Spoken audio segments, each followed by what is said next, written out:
ভিডিওটা কোনো ওই আপা লীগের লোক অথবা এই যে মানে আবার ফিরে আসবে আবার মানে তাদের যে কথাবার্তা মানে আমি কি বলবো সরাসরি বলি সন্ত্রাসী লীগ যে ছিল যারা দেশ থেকে চোরের মতন পালিয়েছে সেই চোরগুলো এই ভিডিওটা দেখবে না। কেন দেখবে না চলেন আগে দেখি কি ঘটনাটা। এই মেয়েটার 6 মাস টাকা আসছিল, কোনোদিন আমি শুয়ে পড়তে দেখতে পারিনি। আমার ভেতরটা অনেক কষ্ট, আমি জানি না কোনো কিছু, কোনো অপরাধে জেল কাটলাম কিছুই বুঝি না 16টা বছর। আমার ছোট একটা ভাই রেখে আসছিলাম, সে ভাইটাও মারা গেছে, আমি দেখতে পারি নাই। 22 বছরের ভাই আমার অ্যাক্সিডেন্টে মারা গেছে। আমার যে কষ্ট সেটা আমি কোনোদিন কারোর কাছে প্রকাশ করতে পারবো না। এই 16টা বছর আমি কোনোদিনও ফেরাতে পারবো না। আমার এই মেয়েটারে ছোট্ট রেখে আসছে 6 মাস বয়স, আজকে তাকে দেখলাম।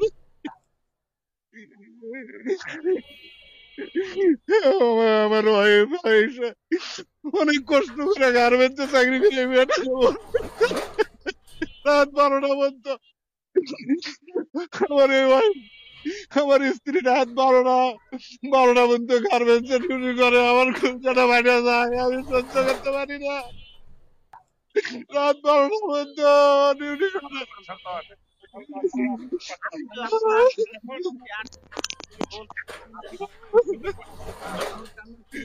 এখন কাঁদবেন না, এখন কাঁদবেন না, একটা আনন্দঘন মুহূর্ত। আপনারা যদি আবেগে আপ্লুত হয়ে যান, আমরাও আমার এই বউ রাত 12টা পর্যন্ত ডিউটি করে আসছে, ভাগ করে এই মেয়েটারে লেখাপড়া করো, সবকিছু করে, আর কেউ দেয় না। আন্দোলন করেন। মহান আল্লাহ পাকের কাছে লাখ লাখ শুক্রিয়া, এখান থেকে বাইরে হচ্ছে এটাই অনেক শুক্রিয়া।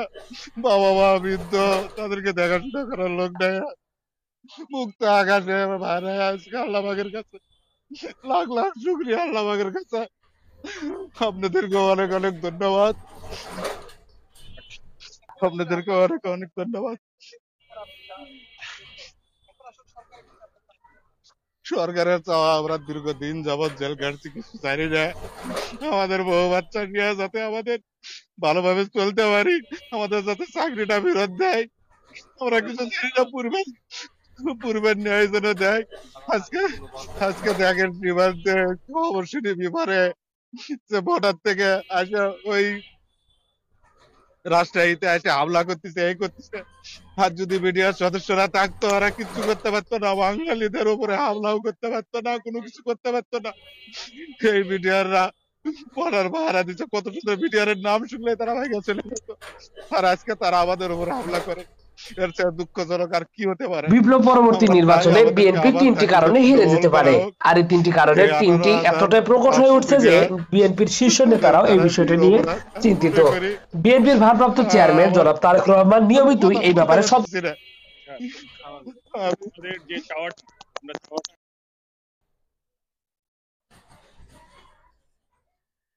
এখানে যে কথাগুলো শুনলেন কথাগুলোর সাথে আসলে আমি আমার ব্যক্তিগত একটা কথা বলতে চাই। 28 অক্টোবরের পর আমি গ্রেফতার হয়েছিলাম এবং আমি জীবনে কোনোদিন আমার অপরাধ করা জেল খাটার মতো অপরাধ আসলে আমি জীবনে কোনোদিন করিনি এবং মানুষের সাথেও আমি আসলে এটা বলতে চাচ্ছি না, তবে এই যে সরাসরি বলতে চাচ্ছি যে বাবা মা আমাকে এমন ভাবে তৈরি করেছে আমি মানুষের দ্বারা কোনো ক্ষতি করিনি। জেল খাটার মতো তো নয়, কেউ শাসনও করেনি উল্টাপাল্টা কথা বা উল্টাপাল্টা কাজের কারণে। সেই লোকটা আমি যখন জেলে যাই 28 অক্টোবরের এই রাজনৈতিক কারণে বিএনপি করার অপরাধে, তো এইটা যখন আমি যাই যাওয়ার পরে জেলের ভিতরে আমার সবচাইতে বেশি মনে পড়তো আমার মেয়েটার কথা। আমার মেয়েটার বয়স তখন 5 বছর, 4.5 বছর 5 বছর বয়স।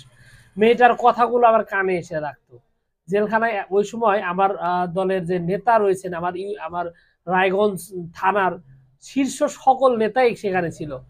জেলার যে সভাপতি জনাব শামসুল হক কাকা উনি ছিলেন, সাধারণ সম্পাদক ভিপি আইনুল হক কাকা উনি ছিলেন, তারপরে আপনার সাধারণ সহ সাধারণ সম্পাদক দুলাল হোসেন খান ছিলেন, মোটামুটি সবাই ছিলেন। কেন্দ্রীয় আপনার জেলা পর্যায়ের যে নেতা ছিলেন আপনার তানভীর মাহমুদ পলাশ ভাই ছিলেন, আইন বিষয়ক সম্পাদক অ্যাডভোকেট নাজমুল ভাই উনি ছিলেন, অনেক নেতা ছিলেন আমার সাথে অনেক নেতা, মানে ভিতরে এত বেশি আপনারা জানেন যে 28 অক্টোবরের পর কি পরিমাণ নেতা কর্মী গ্রেফতার হয়েছিল। তো ভিতরে একটা আনন্দ ঘন একটা পরিবেশ ছিল, কিন্তু আনন্দ ঘন পরিবেশ ছিল এই কারণে যে নেতৃবৃন্দ সব ছিল, কোনো সমস্যা ছিল না, তারা নিজেদের মতো করে আমাদের খেয়াল খবর রাখতো। কিন্তু বেলা শেষে পরিবারকে খুব মিস করতাম। এই ভিডিওটা দেখে আমার সেই কথাটা মনে পড়লো, জেলখানা আসলে এমন একটা জায়গা যে জায়গাটা সবচাইতে বড় শত্রু হলো নিঃসঙ্গতা এবং একা। একজন মানুষ ধুকে ধুকে পড়ে থাকে এই জায়গায়। তো সেই জায়গায় বিনা কারণে দেশকে ভালোবাসার কারণে, দেশের প্রতি মায়া মহব্বতের কারণে এইভাবে যে তাকে কষ্ট পেতে হয়, সে লোক কিন্তু জানে যে আসলে জীবনটার মানে কি। এটা খুবই খারাপ একটা জিনিস। তো এই ভিডিওটা আমি শুরুতেই যে আমি একটু ক্ষোভ দেখালাম এই আপার লীগের প্রতি, যারা এখন হতাশ লীগ, আফসোস লীগ হয়ে ফিরে আসে। বিভিন্ন ইউটিউবের ভিডিওতে, ফেসবুক পোস্টে তারা বিভিন্ন ধরনের কমেন্টস করে। এই নির্লজ্জ, তাদের শরীরে মানুষের কোনো রক্ত নেই, এই নির্লজ্জদেরকে আমি বলতে চাই যে এইভাবে বাংলাদেশের লক্ষ লক্ষ মানুষকে কষ্ট দেওয়া, লক্ষ লক্ষ মানুষকে বিছানায় ছাড়া রাখা এবং জেলখানায় ভিতরে পরিবারের লোকজন থেকে রাখা, বিনা অপরাধে ফাঁসি দেওয়া, গুম করা, এই যে অপকর্মগুলো করেছে, তাদের শরীরে সত্যি কোনো মানুষ আছে? তারা এখনো যে আওয়ামী লীগের কথা বলে, আমি আমি আমি একদম অন্তর থেকে বলতে চাই, তারা কি আসলেই মানুষের জন্ম? তাদের শরীরে মানুষ আছে? তাদের শরীরে কি সত্যি মানুষের রক্ত আছে? যে মানুষের মায়া মহব্বত থাকে, ভালোবাসা থাকে? এরকম নিকৃষ্ট লোকগুলো যারাদেরকে আবার মনে হয় তাদের অবশ্যই এই সমস্ত সাপোর্ট সমর্থন করার কারণে তাদের শাস্তি পাওয়া উচিত। ইসলামে এই বিষয়ে কিন্তু বারবার বলা হয়েছে যে যার সাথে যার যেরকম মানে সম্পর্ক থাকবে, যাদের সাথে যারা চলবে, কিয়ামতটা তার সাথে সেরকম হবে। অবশ্য আমি কখনো আওয়ামী লীগকে মুসলিমই মনে করি না, কারণ তারা আওয়ামী লীগকে ধর্ম মনে করে, তারা শেখ মুজিবকে তাদের নবী মনে করে এবং শেখ হাসিনাকে তারা এই মনে করে। কারণ আপনি দেখেন তাদের সময় ইসলামের প্রতি কি পরিমাণ জুলুম নির্যাতন তারা করেছে। তারা দেশদ্রোহীও, দেশকে নিয়ে বিভিন্ন ধরনের অপকর্ম করেছে। দেশপ্রেমিক তো কখনোই ছিল না তারা। দেশের প্রতি তাদের, আওয়ামী লীগের ইতিহাস দেখবেন, বাংলাদেশকে ক্ষতি করার ইতিহাস দেখবেন। আওয়ামী লীগের ইতিহাস দেখবেন, বাংলাদেশের সে দুর্ভিক্ষের ইতিহাস দেখবেন। আওয়ামী লীগের ইতিহাস দেখবেন, বাংলাদেশের গণহত্যার ইতিহাস দেখবেন। আওয়ামী লীগ কখনোই দেশপ্রেমিক ছিল না। শুধু আওয়ামী লীগ তারা দেশপ্রেমিক না, তারা ইসলামের বিদ্বেষী ছিল। তারা কি পরিমাণ আলেমদের হত্যা করেছে। দেশের জননন্দন একজন আলেম আল্লামা সাঈদীকে তারা কি পরিমাণ একটা কষ্ট দিয়ে তারা হত্যা করেছে, এবং চোখের সামনে আমরা দেখলাম হাসি খুশি আল্লামা সাঈদী উনি চলে গেলেন জেলে, তিনি বের হয়ে আসলেন মৃত, মানে হাসপাতালে নিয়ে গেল, মৃত অবস্থায় বেরিয়ে আসলো। কি দুর্ভাগ্যজনক। আমরা মামুনুর হককেও আমরা দেখেছি তা কিরকম ভাবে তার চরিত্রহীন করার চেষ্টা করেছে, এবং বিএনপির নেতা কর্মীদেরকে কি ধরনের জুলুম নির্যাতন করেছে। আমি ওই সমস্ত আওয়ামী লীগের নির্লজ্জ, যাদের শরীরে মানুষের রক্ত নেই, তারা মুসলিমের ছিটে ফোটো তাদের শরীরে নেই, এই সমস্ত নির্লজ্জদের বলতে চাই, আপনারা মানুষ হন। আপনাদের শরীরে মানুষ হওয়াটা খুবই জরুরি। আপনাদের এই সমস্ত অমানুষের কারণে দেশের মানুষের কত কষ্ট হয় সেটা আপনারা ভাবতে পারবেন না। আপনাদের নির্লজ্জারা হয় হেদায়েত দান করুন, নাই আল্লাহ আপনাদের বারবার অপমানিত করুক, আপনারা ধ্বংস হন, আল্লাহ আপনাদের একদম একদম আমি বলবো আদ আদ জাতি অথবা লুত আলাইহিস সালামের যে জাতি ছিল, সেই জাতিদের মতো আপনাদের ধ্বংস করুক, যেমনটা করেছে আগামীতেও করুক। এই কামনায় আজকে ভিডিও শেষ করছি।